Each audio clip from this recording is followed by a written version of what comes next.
3 operating tables based on 3 millennia of history. The first one shows a Roman slave who is castrated by order of the emperor because his face resembles his dead wife. The operation is performed without anesthesia, with dirty knives, to the laughter of the courtiers. The second is an American doctor who asks for his uterus to be removed so that he can finally live like a man and not look back at other people's opinions. On the third is a Danish artist who is dying on her 5th intervention, dreaming of having a baby and hearing the word, Mom. 3 bodies, 3 destinies. 1 topic, what happens when a person decides to rewrite nature? From Nero's Golden Palace to Bohemian Paris in the 1920s, from Kansas farms to Dresden clinics. These people had never met, spoke different languages, and prayed to different gods. But they all had one unbearable truth in common. Their bodies didn't match who they felt like, and everyone has found their own way to deal with this discrepancy. One became a victim of someone else's madness. The second one paid with her life for the dream. The third one outsmarted the system and died an old man surrounded by a loving wife. Today, we will tell you 3 stories that are rarely put together. Spore is a boy who was turned into a doll and then thrown away when she got tired of it. Alan Hart is a brilliant doctor who hid his secret for 50 years and saved thousands of lives by working with X-rays. And Lily Elba, the famous artist whose tragedy became a bestseller and a Hollywood film, but whose death was the result of surgical insanity. 3 ways to answer the question. What will you do if your body doesn't belong to you? We will talk about castration and hysterectomy, about fake passports and genuine love, about eugenics as an excuse, and about X-rays as a weapon against death. We'll look at Tacitus notes, medical journals from the 1920s, Lily's memoirs, and Alan's personal letters, which he ordered burned. Get ready for a long journey. There will be no fictional dialogues and cheap sensations. Just the facts. Only the documents. Only human destinies. We begin with the most ancient and most violent episode. Rome, Emperor Nero, and a boy named Sporus, who did not want to become an empress. Nero and Spore, a doll for the emperor. 65 AD, the Roman Empire. Emperor Nero has just killed his wife, accidentally, as he himself believes, although historians doubt it. During the quarrel, he kicked pregnant Poppaea Sabina in the stomach. The impact was so strong that the woman died a few days later. Nero is horrified by his own actions, or by the fact that he lost the most beautiful woman in Rome. He orders the body to be embalmed according to the Egyptian rite, hires priests, declares Poppaea a goddess, and keeps her corpse in the bedroom, talking to him at night. Longing drives him crazy. He can't rule anymore, he can't sleep, he can't eat. He's looking for a replacement, anyone to fill the void. And one day, on the streets of Rome, his gaze falls on a young man. He is incredibly handsome. Long blonde hair falls over his shoulders, a perfect oval face, full lips, graceful figure, flexible gait. Nero freezes in his tracks. "What a handsome boy!" he exclaims. Of course, he reminds him of Poppaea. The resemblance was frightening. The young man's name is Spore, which in Latin means seed or sowing, the name given to slaves born in the master's house. He's about 18 years old. His mother was a slave, and he never knew his father. Nero immediately takes Spore away from the previous owner. No compensation, no paperwork, just give it to me. Then he makes an unexpected gesture. He grants the young man freedom. Spore becomes a freedman and receives the name of the liberator, Nero Claudius Sporus. Now he is formally a free man. But this freedom is a mockery, because Nero has already made a decision that will turn Spore's life around forever. He orders the court doctors to castrate the young man, that is, to remove the testicles. The operation is performed without anesthesia, with dirty instruments. Spore screams, but he is being held by 4 healthy slaves. Castration is irreversible. His voice will never roughen, hair will not grow on his face and body. He will forever remain in an effeminate appearance. Why would Nero do that? He wants Spore to never change, to be forever frozen in the image of the deceased Poppaea, the eternal doll. But castration is just the beginning. Nero utters a phrase that Suetonius and Tacitus saved for history. "Make me a wife out of this young man." He is dressed in women's dresses made of the best silk. His lips are painted, his eyes are cold, and his hair is curled into a fashionable hairstyle. He is ordered to call himself exclusively Papia Sabina, the name of the deceased empress. Anyone who accidentally calls him by his old name, Spore, or, God forbid, he, will be executed on the spot without trial. Even a slip of the tongue is a death sentence. Nero marries Sporus in compliance with all Roman marriage rites. There are witnesses, senators, who were specially gathered in the palace. There is a dowry, bags of gold from the state treasury. There is a prenuptial agreement, which was read aloud by the secretary. The emperor kisses the bride in front of the astonished nobility and publicly calls her mistress, empress, and Nero simply expels his official wife Statilia Messalina, a beautiful woman from a noble family, from the palace without even explaining the reason. How does Spore feel? The sources are silent. Tacitus, who hated Nero and described his atrocities with pleasure, did not bother to write down at least one word of Spore himself. For Roman historians, he was not a man, but a piece of scenery, another proof of the tyrant's depravity. We can only guess what was going on in the soul of an 18-year-old boy who was turned into a living fetish. Was he smiling at the emperor? Did he cry at night? We'll never know. Rome is shocked but silent. No one dares to contradict a tyrant. Too many have already paid with their heads for criticism. Tacitus writes with disgust, savoring every detail. He used Sporus as a woman, proclaimed him his wife, dressed him in the purple of the empress, took him to public ceremonies, and even took him on trips to Greece. For Tacitus, this is the height of debauchery. For us, it is a picture of the absolute alienation of a person from his own body, name, and history. Spore has become an attachment to someone else's memory. But meanwhile, Nero's power is crumbling before our eyes. Provinces are rising up one after another against exorbitant taxes and brutality. The Senate is secretly looking for a replacement. In the spring of 68, Gaius Julius Vindex, governor of Gaul, raises an open rebellion, calling on the Romans to overthrow the mad emperor. He is joined by the governor of Spain, Servius Sulpicius Galba, an old, experienced general with loyal legions. One by one, the legions turn to the side of the rebels, swearing allegiance to Galba. Nero, having found out about this, does nothing. He is busy with his poetry and singing in the theater. In June 68, the emperor finally realizes that he has lost. His guards flee to their homes, slaves leave the palace in secret, even his personal chefs disappear. Nero rushes through the empty halls like a hunted animal. He suggests that they run to the Parthians, the enemies of Rome, then throw themselves on the sword, then surrender to the Senate in the hope of pardon. He cries, mutters, "What a great artist is dying! He can't make a decision and time is running out." The enemies are already on the outskirts of the city. Only 4 of the entire huge household remain with him. Secretary Epaphroditus, 3 servants. And Spore, the empress, does not abandon her tormentor. Why? Maybe he's hoping for a pardon from the new ruler. Maybe she's afraid of being alone in this world where she has no name, no friends, no future. Or maybe there's just nowhere to go. They escape to Phaon's country villa, an abandoned place a few miles from Rome. Nero orders to dig a grave with his own hands. The slaves dig, and he measures the pit with steps, muttering, "What a lump of earth for such a man!" He tries 3 times to plunge a dagger into his throat, but his hand is shaking, he does not have the courage. Then Epaphroditus helps him by driving the blade into his neck with a sharp movement. He has been ruling for only 7 months and does not touch Spore. But Galba is being killed by his own soldiers. The year of the 4 emperors begins in Rome, the year 69, a bloody leapfrog of battles and conspiracies. Galba, Otho, Vitellius, Vespasian, each one kills the previous one, and each in turn takes Spore as part of the spoils.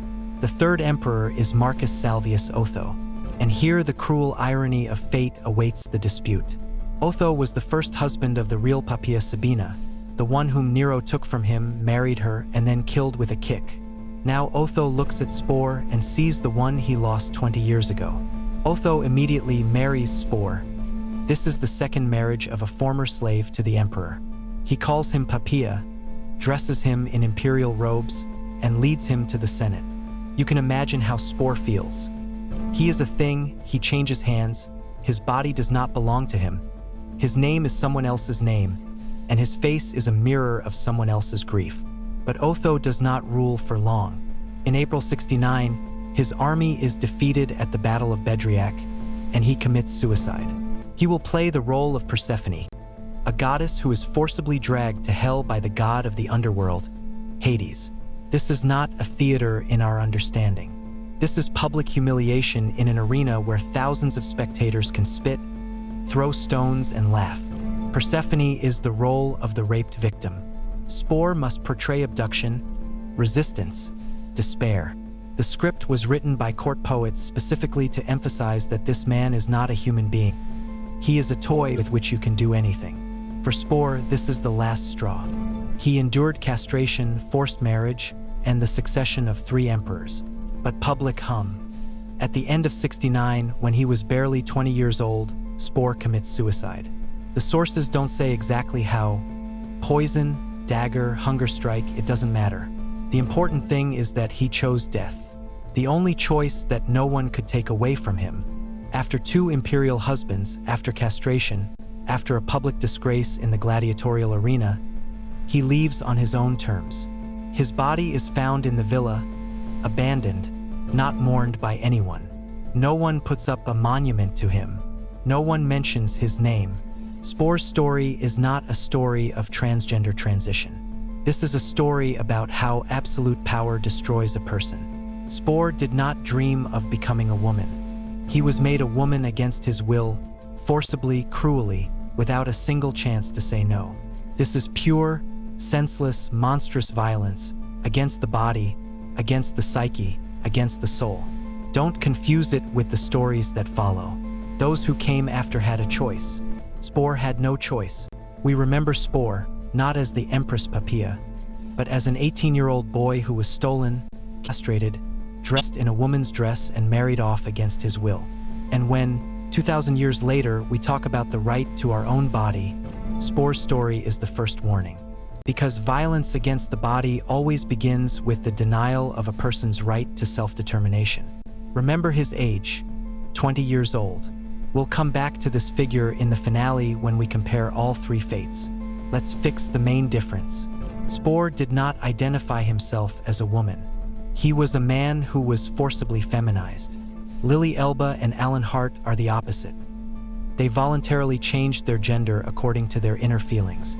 The difference between "I've been turned" and "I've been turned" is the difference between prison and freedom.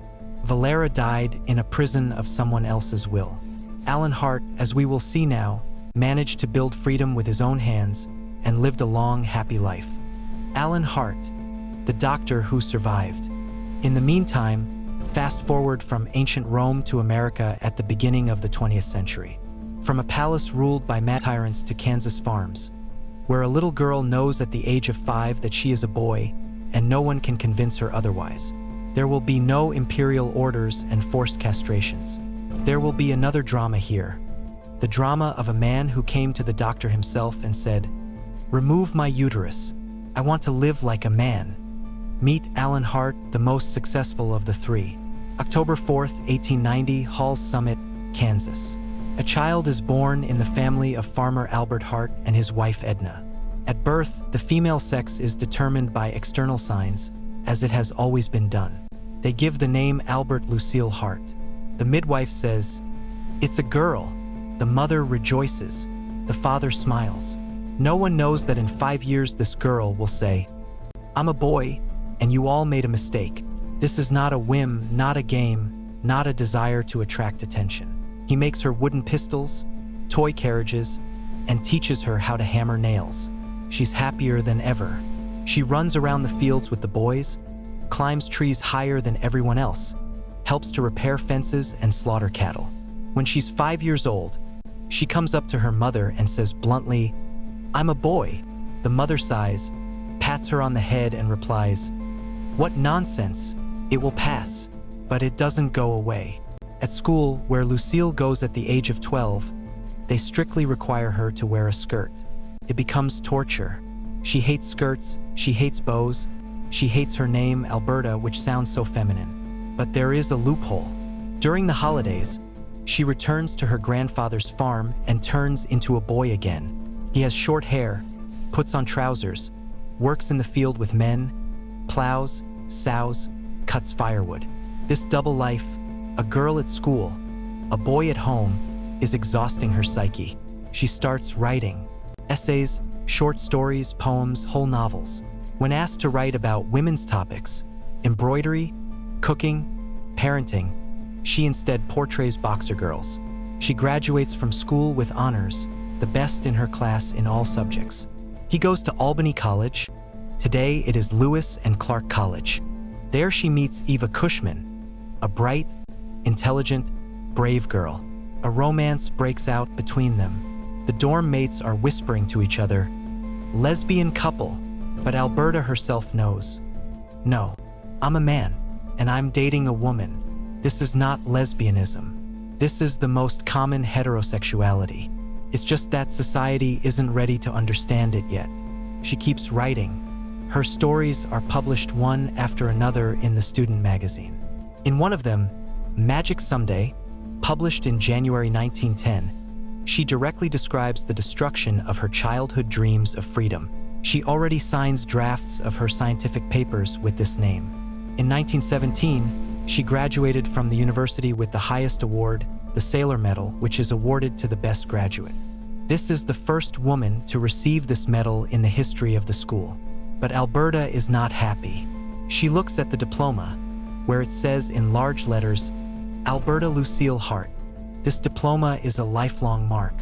She would never be able to work with him as a man. Any employer, after checking the documents, will see that the doctor is a woman, and he will refuse. She makes a decision that changes everything. She goes to the psychiatry professor Joshua Gilbert, one of the best at the university.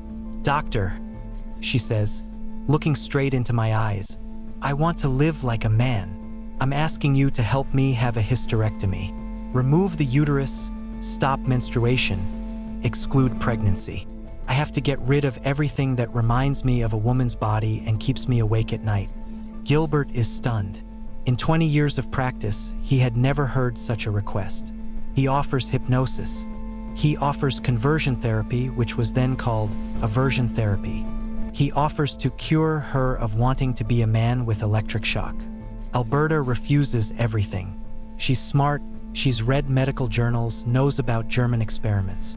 She is aware of the case of Karl Baer, who changed his gender from female to male in Germany 10 years before her. She knows what she wants, and she won't take a step back. Then she makes a clever eugenic argument. In those years, eugenics, the science of improving the human race, was wildly popular in America. Eventually, in 1920, he published an article in the Journal of Nervous and Mental Disorders, anonymously, under the pseudonym H, in order to preserve the confidentiality of the patient. There is a key phrase that will become the basis for all future sex reassignment surgeries in the United States. Sociologically and psychologically, this patient is a man. Living in a single personality is his only chance for a happy existence. Gilbert adds a bold phrase. Let anyone who finds himself inclined to criticize suggest a constructive method to solve this problem. The patient and I did everything we could. This is the first psychiatric justification in the history of the United States for surgical gender correction, a document that doctors will refer to for decades. But so far no one knows about him. He is buried in the dusty archives of the medical library. Allen takes his copy and hides it in the safe. In the winter of 1917 to 1918, the operation was performed at the University of Oregon Medical School. Surgeons remove Alberta's uterus, an organ that has caused her physical and mental pain every month. There was no testosterone back then. It would only be synthesized in 20 years. No testicular transplant, no plastic surgery. Hysterectomy only, removal of the uterus. But that's enough. Menstruation stops forever. Alberta feels the woman's body receding. She officially changes her name through the court. Now she's Allen L. Hart. A strange entry appears in the documents: Alberta Lucille Hart, also known as Alan L. Hart. Dual identity is semi-legal, semi-shadowy, but it still works. In February 1918, Alan marries Inez Stark, a girl who knows his story and accepts him as a man. They move to Gardner, Oregon, a small town where no one knows anyone. Alan opens a medical practice. He treats farmers, makes diagnoses, prescribes prescriptions. But happiness doesn't last long, just a few months. On February 6, 1918, an issue of the newspaper Spokesman Review was published from nearby Spokane, Washington. The headline on the front page: Stanford, he packs his bags in an hour, while Inez is crying in the kitchen. They leave Gardner at night without even saying goodbye to the patients.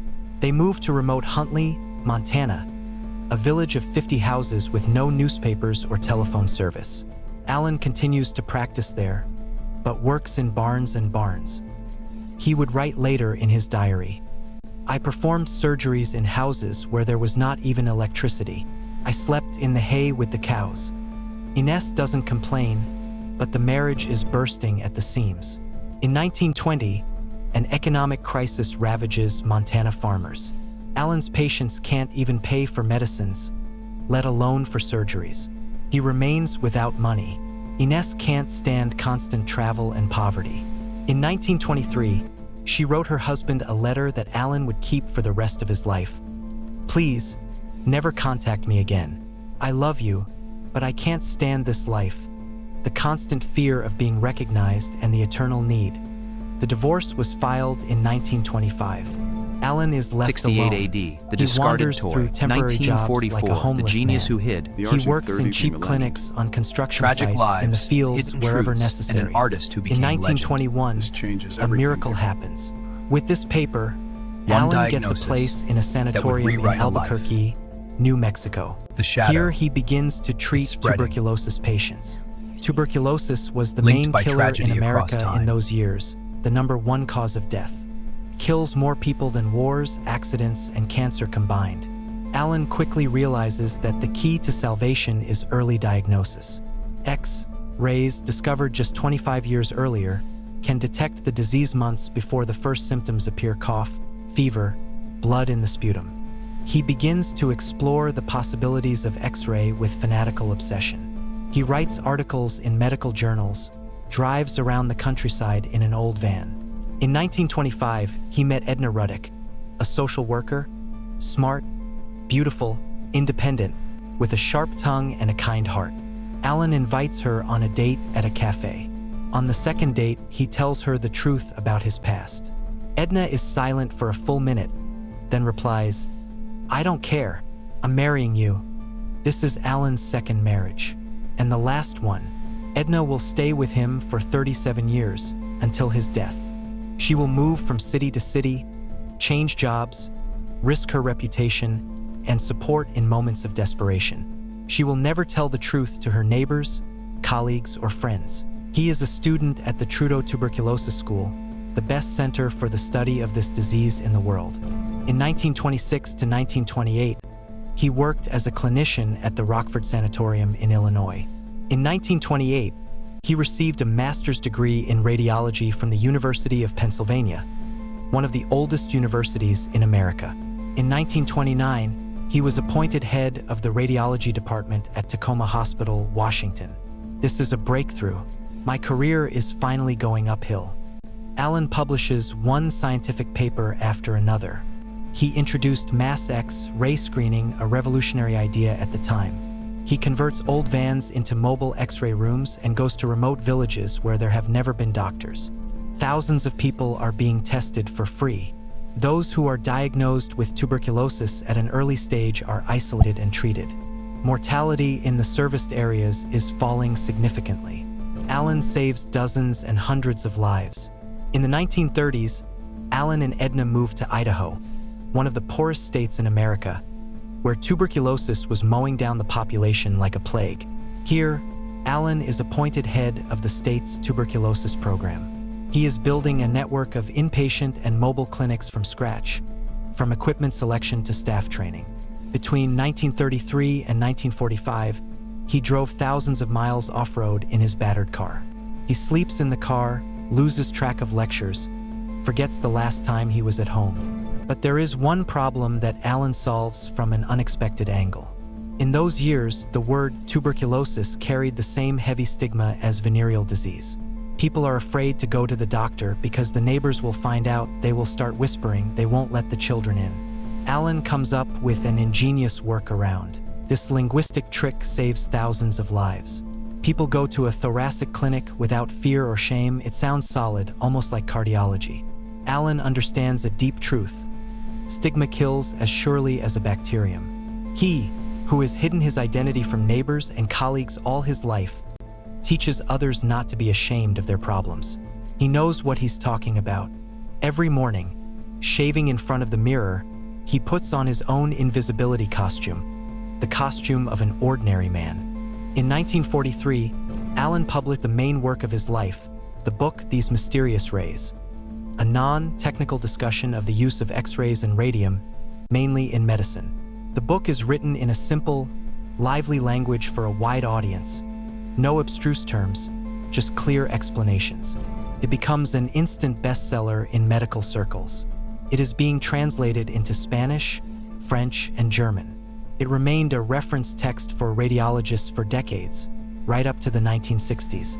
The Second World War ends in 1945.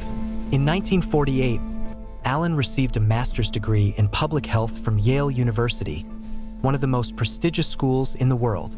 The couple moves to Connecticut, a wealthy eastern state where life flows calmly and steadily.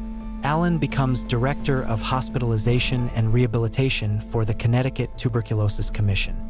Edna gets a professorship at the University of Hartford. They are finally stable financially, socially, emotionally. They live in West Hartford, a quiet suburb with green lawns and white fences. They go to the Unitarian Church every Sunday. Alan has been elected vice president of the local church council for 8 years in a row, which shows how deeply his neighbors respect him. None of the parishioners knows Alan's secret.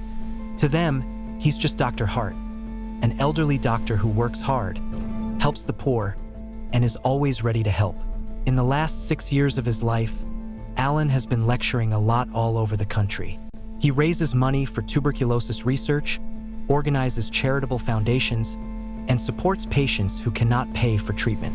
He does not hide the fact that he was a pioneer of radiology. He is proud of this. But he hides that he was a pioneer of gender reassignment. This mystery is dying with him, or almost dying. Alan Hart died of heart failure on July 1st, 1962. She fulfills his will. The body is cremated. The ashes are scattered over Puget Sound Bay in Washington state, where she and Edna spent many happy years. There was no grave, no inscription, no date on the stone. Alan wanted to disappear without a trace, like a man who never wanted to be famous. But there is another part of the will, written back in 1943. All my personal letters and photographs must be destroyed. Edna obeys without hesitation. The diaries that Alan kept from the age of 15 are burning. The early photos are burning down, the ones where he is still in a dress, with long hair, with a bow. Correspondence with Gilbert, with his first wife Ines, with friends who knew the secret burns down. Alan did not want people to delve into his body and his life after his death. He wanted to be remembered as Dr. Hart, a tuberculosis specialist, author, and Edna's husband, and nothing else. However, his secret is revealed without his permission. In the 1970s, historian Jonathan Ned Katz delves into the archives of the LGBT movement. He finds the H-file, Gilbert's notes, published in 1920. Through painstaking comparative analysis, he figures out who is hiding behind the pseudonym. And in his book, Gay American History, 1976, he announces to the whole country, Alan Hart is actually a lesbian woman who pretended to be a man to avoid persecution. Katz writes literally, Alan Hart was a woman who loved women. He sends it through a friend in Albany. Let it all be in the past. I'm old. I'm almost 80, and I don't want any more heartache. Alan was my husband, period. Katz insists on his own. For decades, from the 1970s to the 2000s, historians have included Alan Hart in their anthologies on the history of lesbians, not transgender people. No one asks Edna if she wants her husband to be called a woman. But later Katz himself admits the mistake.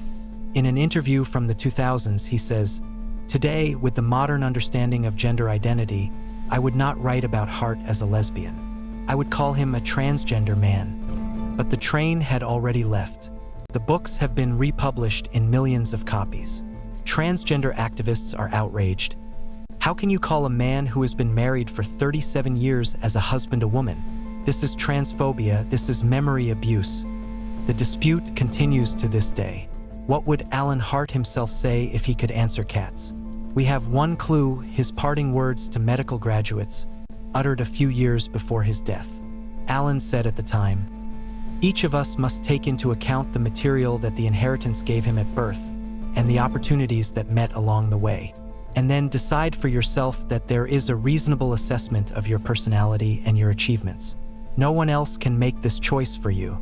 He did not seek publicity like Lily Elba. He wasn't a victim of a tyrant like Spohr. He was a doctor who used his knowledge to outsmart the system. He realized three things. First, he needed a medical diagnosis, and he got it from Gilbert. Secondly, legal recognition is needed, and he changed his name through the courts.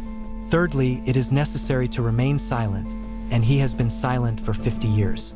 He saved thousands of lives with his work with X-rays. He wrote a classic textbook that was used by doctors all over the world. He found love for 37 years. He died in his bed, surrounded by the respect of his colleagues and the adoration of his wife. He was 71 years old. Unlike Spohr, who died at 20. Unlike Lily Elba, who will die at 48. Alan Hart won, not because he was braver or smarter, but because he chose the right strategy. Don't openly fight the system. Go around her. But this strategy has a price. The price is oblivion. Did you know Alan Hart's name before you turned on this movie? Probably not. And many people have heard the name Lily Elba, thanks to the novel and the film The Girl from Denmark. Lily chose publicity. And she paid for it with her life. Everyone has their own answer. We are not judges. We're just storytellers. And now we turn to the third story, the most famous, the most beautiful, and the most tragic. Lily Elba is a woman who was born in the body of a man, gave up painting, underwent 4 surgeries, and died from the 5th, hoping to become a mother. Her story is a story of art, love, and surgical madness. Lily Elba, the artist who paid too much. Copenhagen, 1902.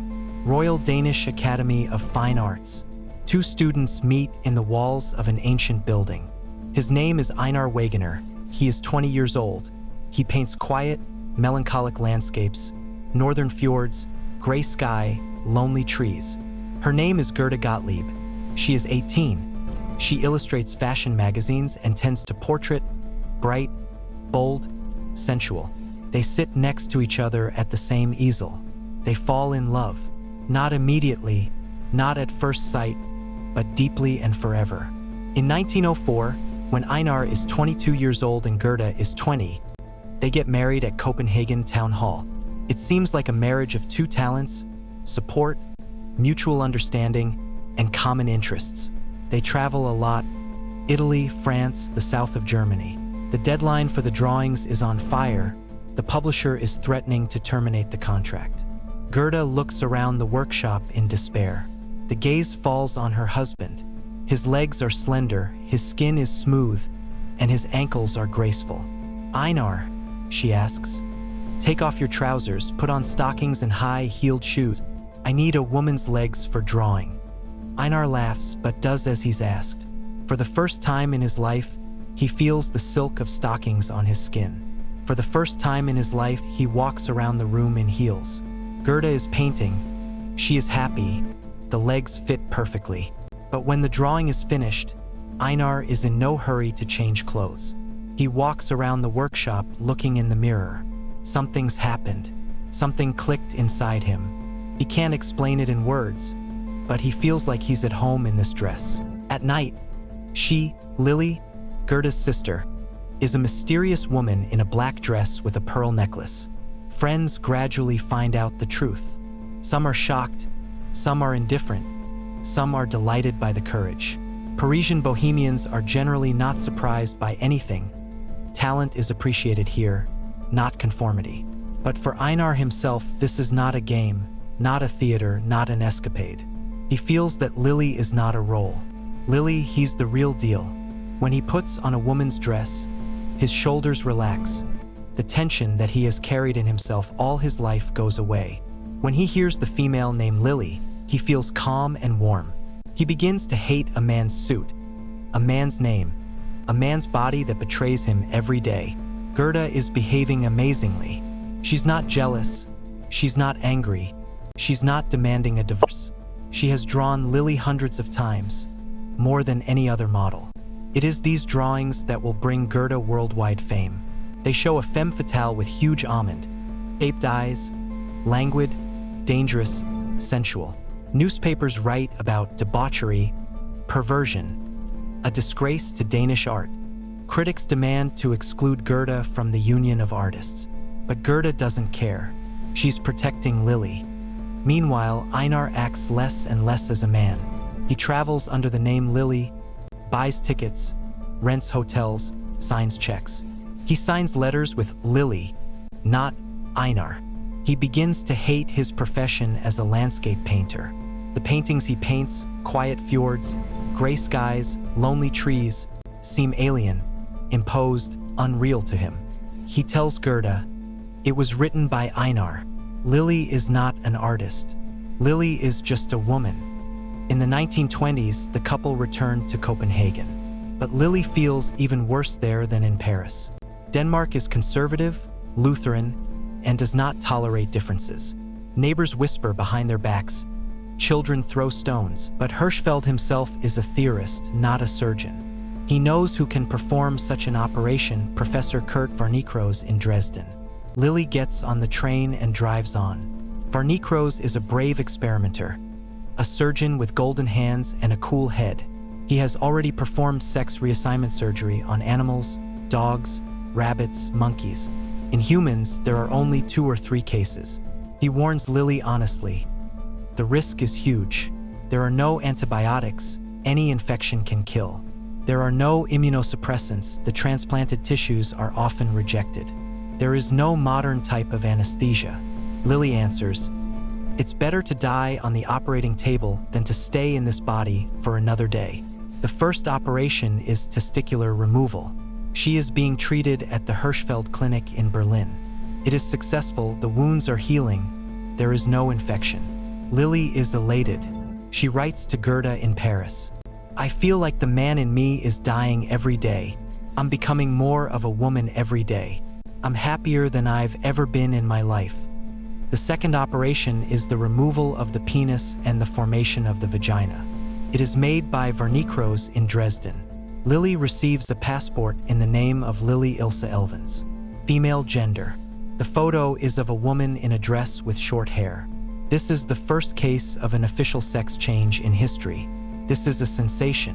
Newspapers all over Europe are blaring, "The Danish artist has become a woman. The world's first case." Einar Wegener no longer exists. Articles are full of speculation, rudeness, and sometimes outright lies. Lily is being bullied on the streets. Anonymous threatening letters are being sent. But she's holding on. She changes her name, her documents, her past. She will never pick up a brush again. "Einar is dead," she says. "I'm Lily." And Lily is not an artist. What's going on with Gerda? In 1931, she returned to Dresden for a third operation. Uterus transplant surgery is the height of the surgical madness of the 1930s. The organ is taken from a young female donor who died from another cause, such as an accident. Varnikroos transplants the uterus into Lily's body. Lily's immune system immediately attacks the foreign tissue. Infection begins. There are no antibiotics. Penicillin will be discovered in 10 years, in 1941. The temperature rises to 41 degrees. Lily loses consciousness.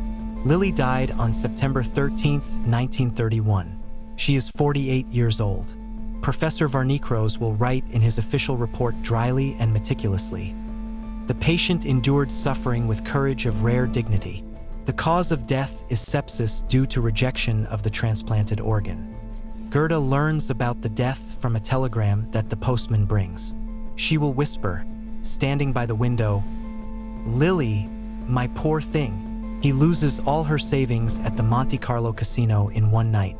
The couple moves to Morocco, then to Tunisia, then to Algeria. There are debts everywhere. There is no money. The marriage broke up in 1936. Gerda returns to Denmark alone, penniless. In Denmark, she is trying to return to painting. But fashion has changed. Gerda's style has become outdated. New idols have appeared. There are no orders. She sells furniture to buy food. The neighbors see her drunk on the street. She started drinking to forget. In 1940, 9 years after Lily's death, Gerda dies in utter poverty, in a small room that she rented for charity. She was 54 years old. No one came to her funeral. But Lily Elba's story doesn't die with her. In 1933, the book Man into Woman, the first sex change, was published, written under the pseudonym Nils Hoy. In fact, this is Lily's memoir, based on her, but a film is not a documentary. He softens the tragedy, makes it beautiful, almost poetic. In the film, Gerda supports Lily to the end, and their breakup is shown as mutual growing up, not as the collapse of love. The real Lily Elba was more complicated. She was selfish, yes. She ruined her marriage to the woman who loved her. She was obsessed, yes. She sacrificed everything for her transition. But she was also free. Unlike the argument, she made the choice on her own. Pay attention to the difference. The dispute was turned into a woman against his will. He was castrated, clothed, married off. Lily became a woman of her own free will. She sought doctors, paid for surgeries, risked her life. These are two poles, violence and freedom, but both paid with their lives. A dispute at the age of 20 from suicide. Lily died of sepsis on the operating table at the age of 48. The tragedy is that her freedom proved fatal. What could have saved Lily Elba? Antibiotics that will appear 10 years after her death. Immunosuppressants that will appear in 30 years. Knowledge about tissue transplantation, which would accumulate only by the 1960s. She was just born too young. She was a pioneer, and pioneers die first. There is another important difference. Lily was a public figure. She gave interviews, posed for photographers. Her story got into the newspapers. Alan Hart was a shadow. He changed his name, burned his letters, and hid his whole life. Different survival strategies. Lily chose fame and died. Alan chose obscurity and survived. There is no right answer as to which is better. Everyone pays a price. 3 stories, 3 destinies. The dispute is a victim of someone else's madness. Alan Hart is a triumph of pragmatism and secrecy. Lily Elba is a tragedy of publicity and desire ahead of time. All they wanted was for their bodies to match their inner sense of self. But the paths they took to achieve this goal were different. And the prices they paid were different. Historians argue, is it possible to apply modern terms, transgender, transsexual, to people who lived 2,000 years ago or 100 years ago? Spohr had no words for his experience. He was a slave, a thing. Alan Hart didn't have the word transgender. It would be invented 30 years after his death. But the lack of a word does not. Third, sometimes the desire to be yourself is so strong that a person is ready to die for it. This is a lesson from Lily Elba. 3 lessons, 3 warnings, 3 hopes. In Alan Hart's will, written in 1943, there is a phrase that we have already quoted, but we repeat it again. Each of us must take into account the material that the inheritance gave him at birth and the opportunities that met along the way, and then decide for yourself that there is a reasonable assessment of your personality and your achievements. Lily decided and she died. Alan decided and survived. The dispute was not allowed to be resolved. We don't know how Spohr felt in his last moments of life. We don't know what Lily was thinking when she passed out on the operating table. All we know is that Alan Hart, dying of a heart attack, held the hand of Edna, the woman who had loved him for 37 years, and that his last words were, "Don't be afraid." 3 paths to one goal. 3 stories behind us. 3 lives are lived anew in this narrative. Spore is a slave boy who was turned into a doll by the emperor and then thrown away. Lily Elba is an artist who paid with her life for the right to be called a woman. Alan Hart is a doctor who outsmarted the system, survived and saved thousands of lives. 3 destinies, 3 relationships to the body, 3 answers to the question, what will you do if nature is wrong? Now let's look at them side by side, not as separate sensations, but as 3 chapters of one big book, a book about how humanity learned to understand itself. The Dispute is a chapter about violence. Lily is a chapter about sacrifice. Sporus died young because circumstances killed him, tyranny, cruelty, indifference. Lily died in middle age because she was killed by the backwardness of medicine. She was just born too early, 10 years before penicillin. Alan lived to an old age because he was a doctor, understood the risks, did not pursue dangerous operations, and knew how to wait. Now let's look at their relationship with society. The Dispute was a public spectacle. It was paraded as the emperor's toy. He did not have the right to vote, did not give interviews, did not write memoirs. Others talked about him: Tacitus, Suetonius, Dion Cassius. Lily Elba was also a public figure, but in a different way, she chose publicity herself. She gave interviews, posed for photographers, her name was in the newspapers. In Europe in the 1920s, Lily could risk becoming a sensation and pay for it with her life. In America at the beginning of the 20th century, Alan could only hide, otherwise his patients would have killed him. Now let's talk about love. I didn't have love, I had an order. Nero didn't like him, he used him as a drug, as a replacement therapy after Poppaea's death. No one was crying over the grave of a Dispute. Lily had love, Gerda loved her to the end, even after the divorce, even after death. But this love did not save Lily from loneliness. In the last months of her life, Lily lived alone in Dresden, in a hotel with only nurses nearby. Alan had a love that lasted 37 years. Edna Ruddock didn't just marry him. She became his partner, colleague, defender. She knew his secret and never betrayed him. When, after Alan's death, historian Jonathan Ned Katz tried to call him a lesbian, Edna declined an interview and said through a friend, "Alan was my husband. Don't touch his memory. This is love." Alan Hart saved thousands of lives. His method of mass X-ray screening of tuberculosis has reduced mortality from this disease tenfold. His book, These Mysterious Rays, has become a classic. His students traveled all over America and continued his work. He didn't just survive, he left a mark. And this trace has nothing to do with his gender history. This is the trace of a doctor, a scientist, a humanitarian. What does it mean?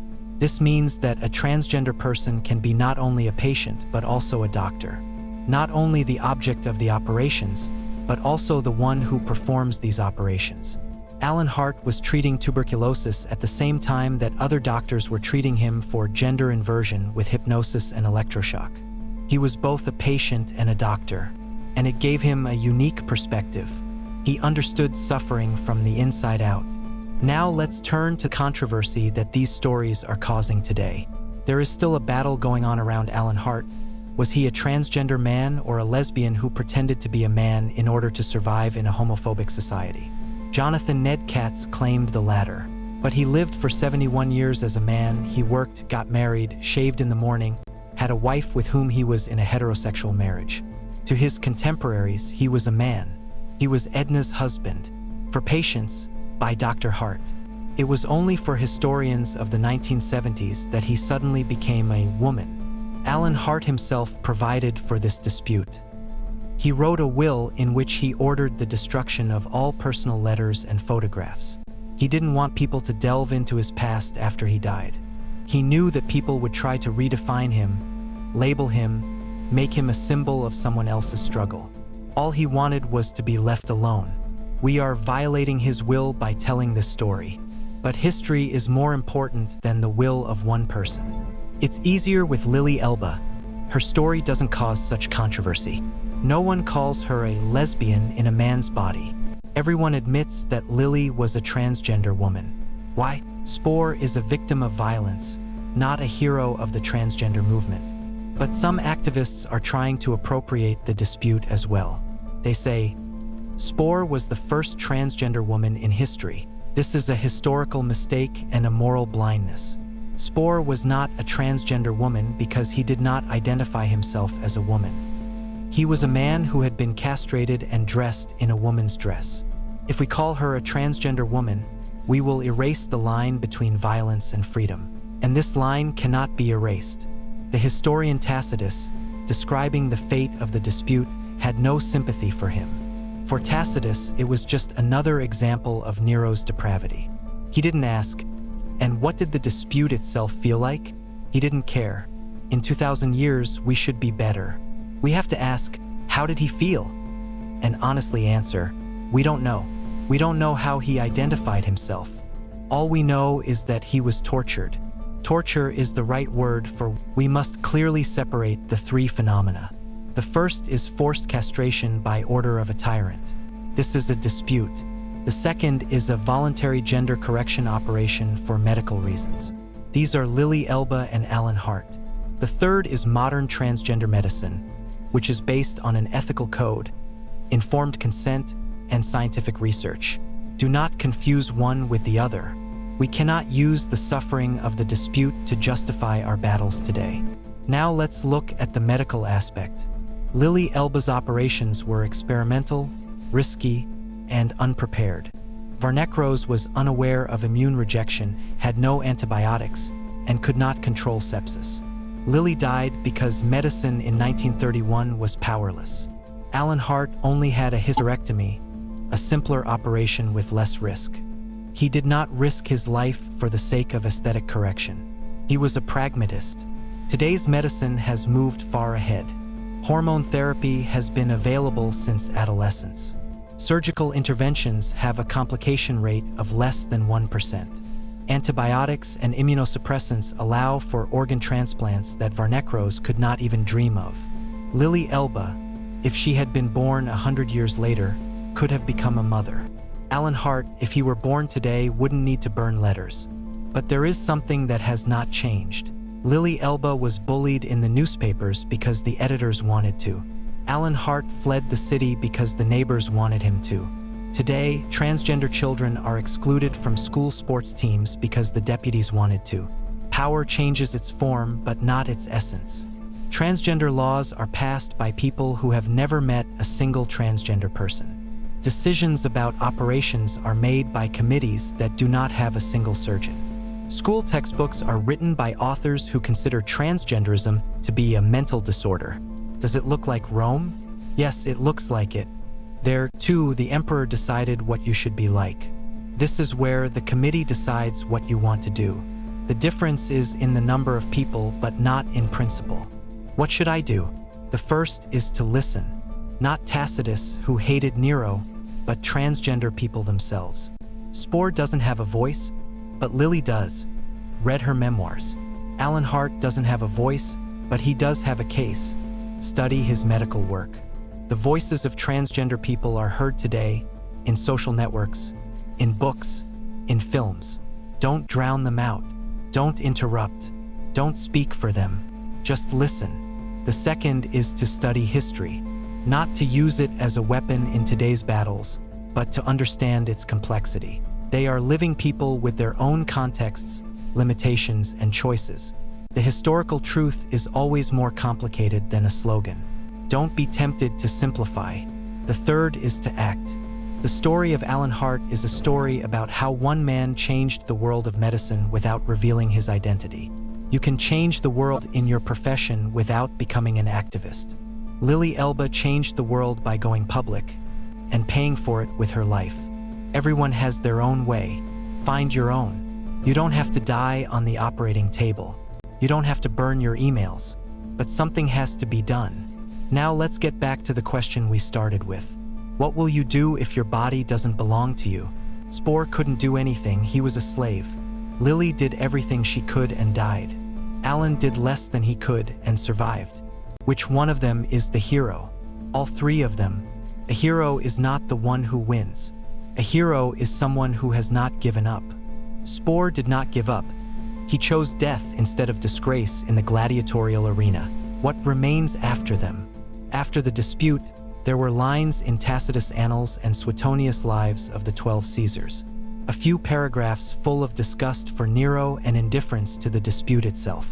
It's enough for us to know that he existed. Lily left behind her paintings, her memoirs, her name, a history of art, a film that was watched by millions, and a cemetery in Dresden where tourists leave flowers. Alan Hart left behind his medical articles, his book, These Mysterious Rays, his tuberculosis screening program that saved tens of thousands of lives, and the ashes scattered over Puget Sound. There was no grave, no inscription, no flowers. But his work lives on in every X-ray laboratory where a chest scan is taken. He didn't want a monument. He received it in the form of thousands of saved lungs. 3 legacies, 3 ways to stay in the memory. The dispute is a warning. Lily is an inspiration. Alan is an example. A warning about what happens when power is unlimited. An inspiration for those who are fighting for the right to be themselves. Lily Elba sold several paintings, but Gerda and, possibly, friends paid the main expenses for the operation. After Lily's death, Gerda was left penniless. Alan Hart earned enough to live comfortably, but he wasn't rich. Economic independence is the key to freedom. Alan Hart could afford to move, change jobs, and take risks because he had a profession that supported him. Lily Elba quit painting and was left without an income. Spohr had no profession at all. This is an important lesson for modern transgender people. Education and profession are no less important than surgery. Alan Hart survived because he was needed. His patients didn't care who he was in the bedroom. It was important to them that he cured their lungs. Now about the fear. All 3 of them were afraid. Sporus was afraid of Nero every day, every hour, every minute. Lily was afraid of exposure, afraid of surgery, afraid of death, but she took the risk. Alan was afraid of being recognized, and this fear haunted him for 50 years. He moved when someone started asking questions. He burned the letters so that no one would find them. Fear is the price of freedom. Everyone pays a price. Today's transgender people are also afraid of losing their jobs, losing their family, being beaten up on the street. It's more like Alan and Lily's fear than the fear of an argument. And the last thing is hope. Spohr probably wasn't hoping for anything. He just existed from day to day until he decided to die. Lily hoped until her last breath for an operation, for a baby, for a new life. Alan hoped that his secret would not be revealed during his lifetime, and it did not. He died knowing that his neighbors called him Dr. Hart. Not that story. Hope is the engine. Without hope, the dispute would have died sooner. With hope, Lily lived 28 years longer.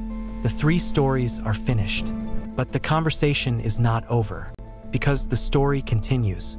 Right now, while you're listening to this ending, somewhere in the world, a transgender teenager is crying in the bathroom, looking in the mirror. Somewhere, a doctor helps a patient, just as Gilbert helped Alan. Somewhere, the emperor signs a decree that will make someone's life unbearable. The story of the dispute, Lily and Alan, is not the past. And before we say goodbye, I want to say my sincere thanks to you. Thank you for taking the time and energy to listen to these 3 long, difficult, and sometimes scary stories. Thank you for your attention, for your patience, and for your willingness to face the past without judgment, but with understanding. In a world where we are bombarded with short videos and instant news every day, finding more than an hour for a deep conversation is an act. You made it, and I am very grateful to you. You are the audience for whom it is worth continuing. If you want to continue to immerse yourself in historical investigations, biographies of forgotten heroes, and analyses of complex topics that rarely make it to the news, I invite you to subscribe to this channel. There are no random people here. There are those who need to know. Thank you for being with us. Thank you for your time, your mind, your heart. Subscribe if you haven't done so yet. Click on the bell to not miss the next story. Please like it if you want to support the channel. Write in the comments whose fate resonated with you more, Spohr, Lily, or Alan. Or maybe you know other similar stories that are worth telling. Your opinion is important to me. See you. If you've reached this point, it means that the topics we've touched on, identity, freedom, violence, the courage to be yourself, are of concern to you. This means that you are the viewer for whom it is worth continuing. If you want to continue to immerse yourself in historical investigations, biographies of forgotten heroes, and analyses of complex topics that rarely make it to the news, I invite you to subscribe to this channel. There are no random people here. There are those who need to know. A subscription is not just a button. It's a sign that you're with me, that you want such stories to be told further, that you are ready to listen, to think, to argue, to reconsider your views. By clicking on the bell, you will not miss the next releases, and they are already being prepared. There will be new destinies, new epochs, new questions without simple answers. Stories that make us feel a little more human. If you appreciated what you heard today, please share this video with those who might care. With one repost, you can help someone feel less alone or at least more understood. The stories of Spore, Lily, and Alan deserve to be heard, not for the sake of sensation, for the sake of memory, for the sake of respect. Each of us must take into account the raw materials that the inheritance gave him at birth and the opportunities that we encountered along the way, and then decide for yourself that there is a reasonable assessment of your personality and your achievements. Decide for yourself, but remember your body belongs to you, no one else. Dispute, Lily Elba, Alan Hart. 3 names for 3 millennia. We don't say goodbye to them, and we are not saying goodbye to you. See you again in the following stories. Take care of yourself and those around you. And remember, sometimes the bravest thing you can do in this world is just to be yourself, even when the whole world says you're wrong, even when there are no words for your experience, even when it seems easier to disappear. Stay here.